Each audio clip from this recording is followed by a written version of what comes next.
చెన్నుబోయిన వంశీకృష్ణ యాదవ్ గారు ఈరోజు పరిచయం కాదు. ఇది 2009 నేను యువరాజ్యం అధ్యక్షులుగా ఉన్నప్పుడు ఆ రోజు నుంచి ఉత్తరాంధ్రలో చాలా బలమైన యంగ్ లీడర్, డైనమిక్ లీడర్. ఆ రోజు నాకు ఆయన ప్రత్యక్షంగా ఆయన చూశాను ఆ రోజున. సో యువరాజ్యంలో ఆయనకి ఆ రోజున ఆయన ఆహ్వానించడం జరిగింది. కోఇన్సిడెంటల్గా మళ్ళీ 2009 తర్వాత మళ్ళీ 2023లో ఎమ్మెల్సీ అభ్యర్థిగా ఉండి కూడా మనస్ఫూర్తిగా ఈ రోజున జనసేన పార్టీలోకి వారు వచ్చినందుకు మనస్ఫూర్తిగా శ్రీ చెన్నుబోయిన వంశీకృష్ణ యాదవ్ గారిని మనస్ఫూర్తిగా ఆహ్వానిస్తున్నాను. వారితో పాటు పార్టీలోకి వచ్చిన మీ నలుగురికి కూడా ప్రత్యేకించి నా హృదయపూర్వక ఆహ్వానం పలుకుతూ ఉన్నాను. మీ రాక, వంశీకృష్ణ గారి రాక ఉత్తరాంధ్రకి నేను 2009 నుంచి వీరిని చూస్తూ ఉన్నాను.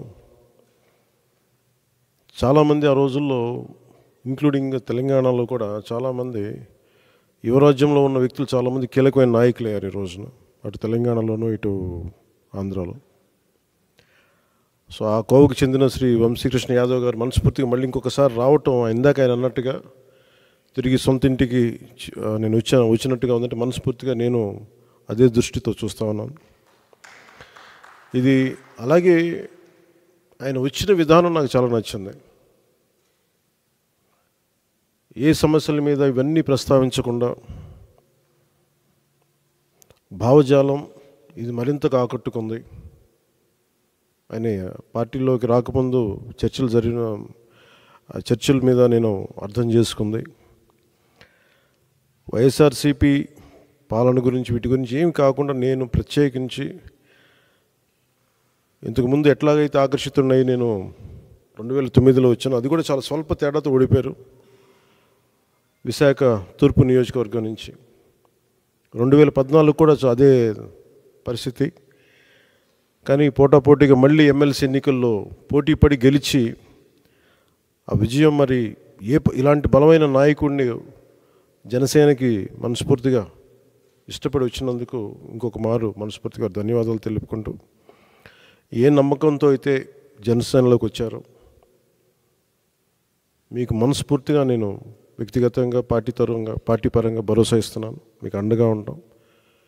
మీతో పాటు వచ్చిన మీ అందరికీ కూడా ఈ రోజున కండువాలించిన ప్రతి ఒక్కరు కూడా పేరు పేరున మీరు ఒకళ్ళు ఇద్దరు నాకు ఖచ్చితంగా యువరాజ్యంలో చేశారని అనుకుంటా ఉన్నాను. మీరు చేశారు, దుర్గాప్రసాద్ గారు.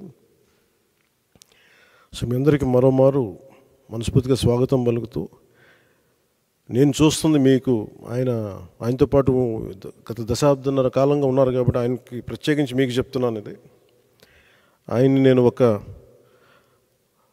నియోజకవర్గం దృష్టితో చూడట్లేదు. అలాంటి బలమైన వ్యక్తులు రాష్ట్రానికి చాలా అవసరం. రాష్ట్ర స్థాయి నాయకుడిగా ఆయన ఎదగాలి. మనస్ఫూర్తిగా దానికి నా వంతు కృషి నేను చేస్తానని మీకు తెలియజేసుకుంటూ, ఆయన నమ్మి మీరు ఇంతకాలం ఆయనతో ఉన్నందుకు మీరు మనస్ఫూర్తిగా భవిష్యత్తులో ఆయనకి మంచి భవిష్యత్తు వేసేలాగా పార్టీ చాలా నిర్మాణాత్మక చర్యలు తీసుకుంటాం. చాలా బలంగా ఆయనకి అండగా ఉంటామని తెలియజేసుకుంటూ, దీనికోసం ఆయన పార్టీలో చేరిక వచ్చిన ఇక్కడ జనసేన నాయకులందరికీ, దీనిని ఒక క్రమంలో తీసుకొచ్చిన పిఎస్సి చైర్మన్ పెద్దలు నాయకులు నాదెండ్ల మనోహర్ గారికి కూడా ప్రత్యేక ధన్యవాదాలు తెలుపుకుంటూ, ఈ సందర్భంలో ఎన్నికలు రాబోతున్నాయి. హార్డ్లీ ఒక 70-80 రోజుల్లో ఉన్నాయి. ఈ ఎన్నికలు ఆంధ్రప్రదేశ్ భవిష్యత్తుని నిర్దేశించే ఎన్నికలు ఇవి. ఏ అభివృద్ధి కోసం అయితే మీరందరూ అహిర్నిశలు వైసీపీకి దాదాపు 2014 నుంచి ఆవిర్భావం నుంచి ఆయన పనిచేసిన వ్యక్తి.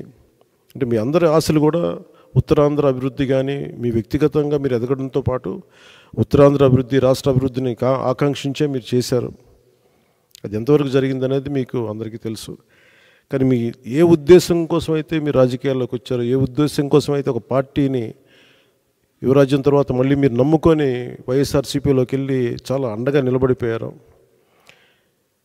మీరు ఇంత మాత్రం ప్రేమ నమ్మకం చూపిస్తే దానికి నేను 100 ఇంతలు చేసేవాడిని. సో దాన్ని దృష్టిలోనే పెట్టుకోండి.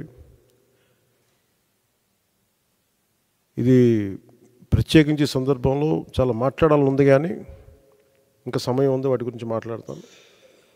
ఇంకా నాకు ఆంధ్రప్రదేశ్ భవిష్యత్తు చాలా ముఖ్యం. జనసేన చాలా కీలకమైన పాత్ర వహించాలి భవిష్యత్తులో. ఆ కీలకమైన పాత్రలో వంశీకృష్ణ యాదవ్ గారు కూడా చాలా ముఖ్య భూమిక వహించాలి. దానికి నా వంతు కృషి చేస్తానని తెలియజేసుకుంటే మీ అందరికీ ధన్యవాదాలు తెలుపుకుంటూ సెలవు తీసుకున్నాను. జై జనసేన, జై Hind. Subscribe. Please subscribe. Subscribe. Subscribe. Subscribe. Subscribe. Please do subscribe. Please do subscribe. Please subscribe.